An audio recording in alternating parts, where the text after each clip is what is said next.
Hello everyone and welcome back to another episode of Joshua's Inferno. First off, I have to say thank you to all my subscribers, all my viewers, all my friends that have continued to help contribute to this show.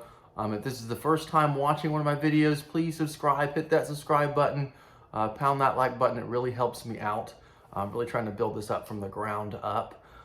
It's been a little bit since I put out a video, a couple weeks. When it gets into the holiday times, as we all know, time can be definitely challenging to make sure that we're doing something productive or that isn't necessarily something that we do during the holiday season, such as spend time around family and all the good stuff that comes along with the holidays. So I apologize if you've liked my videos and I have not put one out here in a couple weeks. Moving forward, I'm definitely going to be putting out more videos, which is kind of relates to the topic that we're going to talk about today a little bit. So we'll get into that in a second.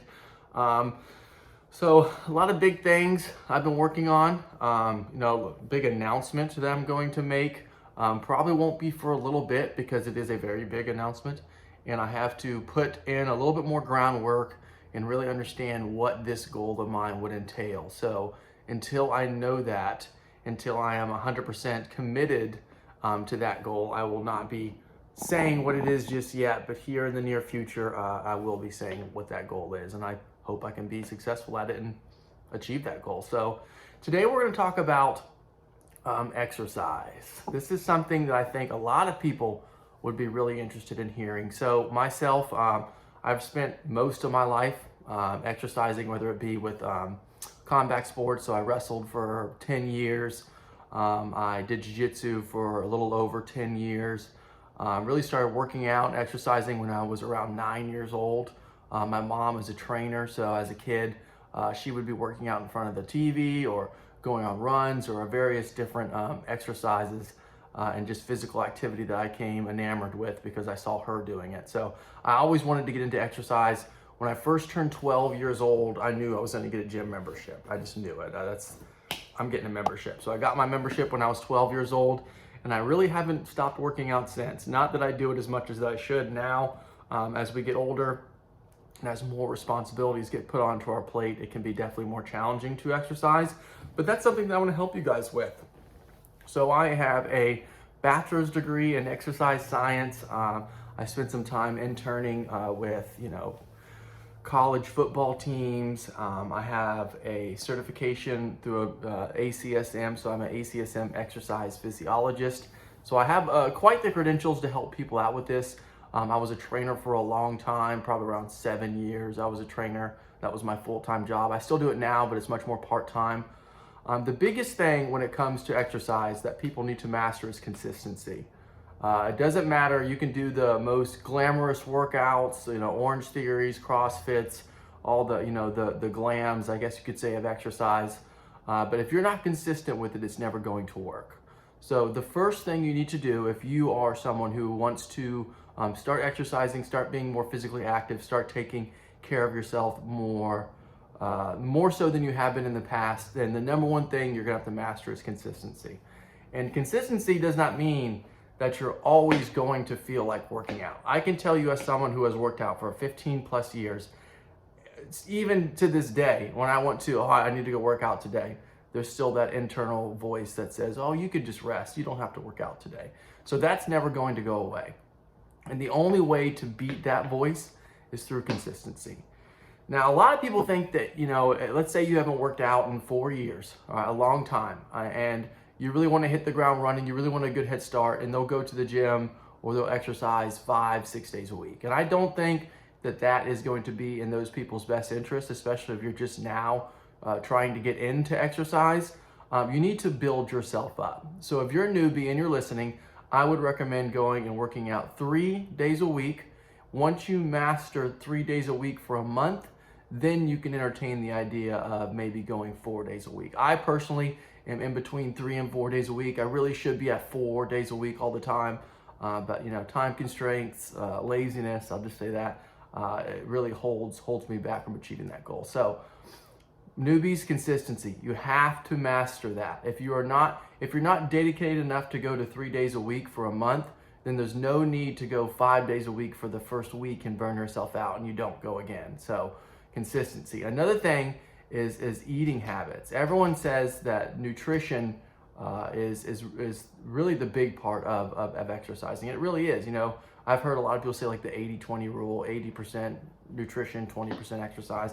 I don't know if I necessarily believe that, but it's definitely a big part. Now, a lot of people think that eating healthy is very difficult, and it's really not. I mean, I've always enjoyed, and again, I'm not a dietitian, so I can only give so much information on the diet itself, but I can definitely steer you in a direction that'll probably assist you in trying to get more healthy if you're, you know, wanting to gain more muscle mass, or wanting to gain lean muscle mass, or wanting to lose weight. I love sticking with the basics. And so for me, it is lean meats like chicken, turkey, beef. You probably want to stay away from more than once a week. Anything more than once a week of beef is probably going to be a deterrent to your exercise goals. So chicken, turkey, a lot of vegetables, broccoli. Try to stay away from white things like white bread, white rice, white potatoes, and try to replace those with more complex versions of them, like brown rice, sweet potatoes, wheat bread, which is a 50-50. A lot of people think bread is the enemy. Bread's really not the enemy. Bread's been around for thousands of years, so it's not necessarily that. It's all the starches and sugars that they put in bread that kind of makes bread the seen evil of exercise. So vegetables, you really can't. The beautiful thing about vegetables is that you can eat as much as you want of them. You really can, and they're so low in the calorie count, and the nutrition and the vitamins that they give you are so high that the cost of eating more than necessary is really not going to hurt you too much. So if you stick with that, a lean meat, vegetables, try to stay away from like potatoes, especially white potatoes. I'm not a big fan of if you're trying to lean out and you're trying to lose body fat and gain muscle mass.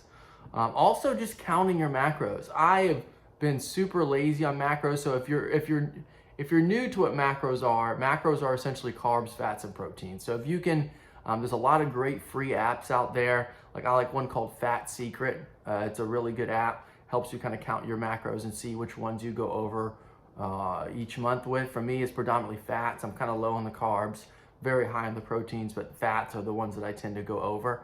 But just by starting off counting that and seeing what type of macro you're consuming most during the day, I would say that most people who don't calorie count, who aren't physically active or trying to exercise a lot, predominantly carbs is the thing that they're going to be going over. And so if you can really pull back on the carbs and really increase your protein intake, that's a big thing. 1 gram per pound of body weight is kind of the norm as far as how much protein you need to be eating if you're trying to gain some muscle mass. Now that's a lot. It really is a lot. So I'm like 168, so that's 168 grams of proteins a day. That can be challenging for someone who's just starting off. So with the protein intake for newbies, I would say maybe just do half of that. Try to hit maybe 100 grams of protein a day. And there's a lot of different ways to get that in. A lot of people, I can't eat that much food. Well, there's chicken has a chicken breast, I think has 48, I could be wrong on that, 48 grams of protein in it. Protein shakes, there's some out there that make them that are 50 grams of protein a scoop. So that's really when that supplementation of protein comes in, if you're not hitting your actual amount of protein that you need to do in a day. That's when supplements come in. I've never recommended a new client or a friend who's been getting into exercise, I've never said supplements number one as far as getting started. I think that people have a misconceptions of what supplements do. Supplementation is when there is a deficiency in what you're eating. So I see a lot of people take vitamin C supplements. Unless you're low on and you're in a deficit, that's the word I'm looking for. If you're in a deficit of vitamin C, you don't need to take vitamin C. More than enough is not better than enough. My nutrition professor at Georgia State would say that all the time, and it really stuck with me. So supplements are not the magic pill. There's no supplement you can go out there and take that is going to help you lose lasting weight. There are some out there that might help you crash diet and you'll lose a bunch of weight, but as soon as you get off of them, if you don't change your other lifestyle habits and eating habits and exercise routines, then you're really just going to gain that weight right back. So supplements are there to supplement. They are not here to carry you on. But the one supplement I do like would be protein supplements, right? With protein shakes and things of that nature to help you get you over that amount of protein you need. Because when you have higher proteins amount in your body, protein is it's a catabolic, so it'll help you build up muscle mass more, right? So the more protein you have in your body, the more likely you are to gain muscle mass from those exercises. Because if we break down what exercising really is, when you exercise, you're essentially breaking down muscle tissue. And then that soreness you get, right, that DOMS, delayed onset muscle soreness, is really that you've damaged your muscle fibers. And these macrophages go in there and they eat up all the dead tissue. And what we do is when we have protein, the protein goes in there, goes into those microfilaments, the muscle fibers, and actually rebuilds them, makes them hypertrophy. That's essentially what hypertrophy is. So the more protein you have, the more you will be able to build up those muscle fibers that you've broken down during an exercise.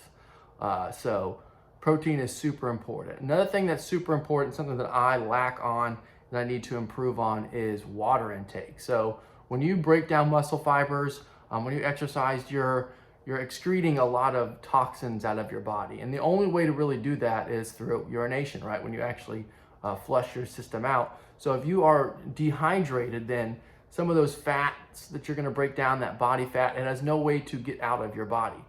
So the more water you drink, the more hydrated you are, the more likely you are to get rid of some of those toxins that are in your body.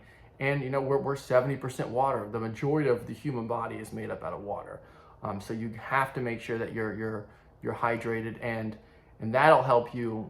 Just those two things alone, just dieting, making sure we got a high protein, not necessarily a low carb, because carbs do give you energy. So that is very important, but lower carb and protein ratio would probably be a great thing to get you started. Consistency. So let's talk about the actual workouts themselves. Some people think that they need to spend 2 hours in the gym, and you really don't. I would recommend, if you're a newbie, if you need help with this and you'd like some actual, professional instruction, just reach down in the comments and say, hey, Josh, I'd like to learn more, and I'll reach out to you and we'll talk a little bit more. But the first thing, it really depends on what your goals are. If your goals are to simply to lose weight, then when it comes to the actual the workouts themselves, I would recommend full body exercises. Now, a lot of people who get advice from others, at least in my experience, they try to do like split workouts where it's like chest one day, back one day, legs another day. And that's great for someone who's doing maybe more of a bodybuilding style. Maybe they already have a good base of working out and they're trying to specialize on certain areas to build them up. But for a person who's just starting and they're trying to lose weight, that's not going to be the best strategy for you. The reason why is that when you do full body, you're working multiple muscle groups at once, which means it's going to burn a lot more calories than, let's say, just working the pectorals or just working the lats. It's going to burn a lot more calories that way. So I would recommend starting off with a full body workout. Doesn't got to be anything too crazy. I mean, so when it comes to the body itself and our muscle groups, we have, I like to break them down and like pull and push muscles. I think that's the easiest way for some people to visualize it. Pull muscles are, your back, they pull, hamstrings pull, biceps pull. So maybe doing a workout where you do hamstrings, you do some back, you do some light arms, you get some glutes in there. So maybe some hip extensions. Glutes are really hard to work. We can do a whole episode on glutes, but that would probably be the best way to do it. And then with the push, that would be like your quads. Your quads extend your legs, so they're pushing into the ground. Shoulders push, chest pushes. Splitting it up into that. And you really don't have to do, the norm is probably 3 exercises per muscle group, but when you're just starting out, you could probably get away with 2, two exercises per muscle group that you're doing. 6 to 8 exercises a workout is kind of that sweet spot. I always recommend that to people. And you don't need an hour and a half. You can go through, if you're diligent and you're focused and you're trying to achieve the goals that you set out when you're actually exercising, then 6 exercises, that could last you 40 minutes. Now, for some of the people who are trying to lose weight, it may cost a little bit more time because, cardio is a very important aspect of it as well. Not as important as weights though. I think this is a very big misconception in exercising, is that cardio actually helps you lose weight more so than weights do. And that's not true. Weights actually burn far more or resistance training actually burns far more calories than running does. And the reason being is that, so when you're on a treadmill and you're running, you're using a certain type of energy system. It's called oxidative phosphorylation. So you're using oxygen to help run your body for the most part. And it's a very long energy type. It can last for technically infinite if you can continue to supply the body with the nutrients it needs to run that energy system. And you're not breaking down muscle fiber the same way you would if you were exercising, or excuse me, if you're resistance training. So when it comes to cardio, while you're working, yes, you're burning calories, but as soon as you stop that cardio session, your body's no longer burning calories. As opposed to resistance training, where we're actually breaking down muscle fiber, sometimes after a workout, after a resistance workout, you're not really 100% recovered from that workout till like 28 days later. So as you break down that muscle fiber, it's actually going to take a lot longer, and it's going to cost your body a lot more nutrients to rebuild that and essentially burn more calories to rebuild that muscle than it would cardio. So after a resistance workout, you could be burning calories for the next week doing nothing at rest. If you've ever heard, it's people talk about burning calories at rest, or increasing your metabolism, weight training and resistance training is going to be the best way to do that for you. So if you do an exercise on Monday and it's weights, you could be burning calories sitting on your couch on Friday, not even knowing you're burning calories in your body from that workout on Monday, as opposed to running, which is just during the moment. So definitely start with a solid, strong base and resistance, and then have the cardio be like a supplementation. So if you're really trying to lose weight, it would be best to start with maybe that 6 exercise, pull, push, full body that we discussed, and then move into cardio afterwards. Now, it's always good to progress on both, right? So you don't want to go balls to the wall, I guess you could say, and do an hour of weights and an hour of cardio your first day out. You want to make sure you slowly progress yourself up, because if you don't, it leads to high burnout. So cardio is always after. It's okay to get a little bit of a warm up before the workout, as far as, maybe on the treadmill a little bit, just to get the blood flowing throughout your body. But cardio, you always want after. The reason being for that is because when we exercise train, we're burning up certain energy substrates like fats and carbs. So we want to burn through as much of those as possible, because by the time we get to the cardio itself, we want to be targeting body fat. Now, body fat is something that our body, it's almost like an emergency, it's an emergency reserve of energy. So our body really does not like to burn it. So we have to burn up all of our other energy substrates during the resistance training portion of the workout to get to that cardio portion to where we can target body fat more.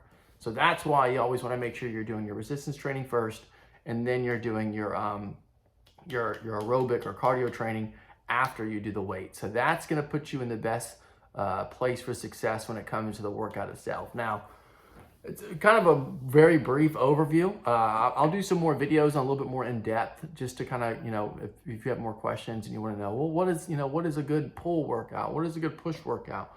How many days, or all the very in detail stuff I'll go over, but that's a good solid base to kind of get you started. And also, putting yourself in the best position to achieve all those things, whether it be eating healthy, whether it be actually getting to the gym 3 days a week, or making sure we're getting the cardio after we do the weights. You have to put yourself in a good position. So what that can mean is making sure that when you're going to the store to buy food, you buy the food that you need to buy. Don't buy the junk food that's going to set you back in your goals. Making sure you're getting enough sleep so that you can get those workouts in. If you're out partying all weekend and you get home, you go to sleep at 3 a.m., there's a good chance you're not going to go and get that workout in.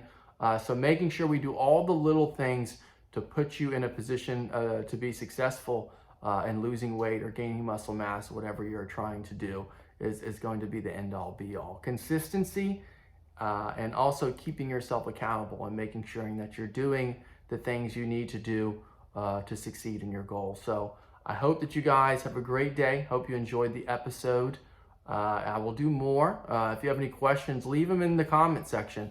That way I can answer them individually, and I'll just do a video where I do a Q&A. I've done this for a long time.